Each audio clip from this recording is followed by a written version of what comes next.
ভারতের দখলে থাকা ৫ কিলোমিটার নদী উদ্ধার করল বিজিবি। ঝিনাইদহের মহেশপুর উপজেলার সীমান্ত এলাকায় বিজিবি ভারতের দখলে থাকা কোদালিয়া নদীর ৫ কিলোমিটার পুনরুদ্ধার করেছে।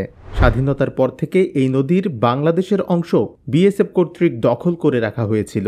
৫৮ বিজিবির পক্ষ থেকে এক সংবাদ বিজ্ঞপ্তিতে জানানো হয়, কোদালিয়া নদী বাংলাদেশের অভ্যন্তর থেকে দক্ষিণ দিকে প্রবাহিত হয় এবং মহেশপুরের মাটিলা এলাকায় প্রায় ৪.৮ কিলোমিটার দীর্ঘ এই বাংলাদেশ ভারত সীমান্ত চিহ্নিত করেছে।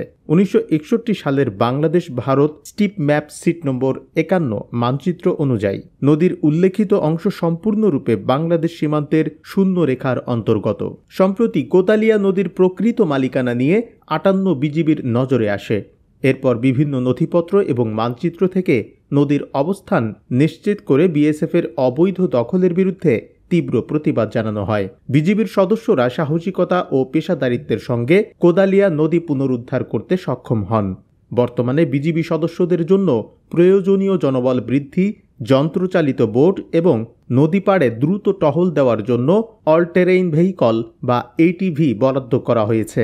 মহেশপুরের যাদবপুর ইউনিয়নের মাটিলা গ্রামের সাবেক ইউপি সদস্য মহিউদ্দিন জানান, স্বাধীনতার পর কোদালিয়া নদীপাড়ের মানুষ নিজেদের প্রয়োজনে বাংলাদেশের অভ্যন্তরে বসবাস শুরু করলে বিএসএফ নদীর ওই অংশ দখল করে নেয়। ফলে স্থানীয় কৃষকরা চাষাবাদ এবং নদীতে মাছ ধরতে পারছিলেন না। বিএসএফ সদস্যরা নদীর বাংলাদেশ অংশে গেলে বাধা প্রদান করতেন, যা এলাকার বাসিন্দাদের সঙ্গে মারাত্মক বিরোধের জন্ম দিত।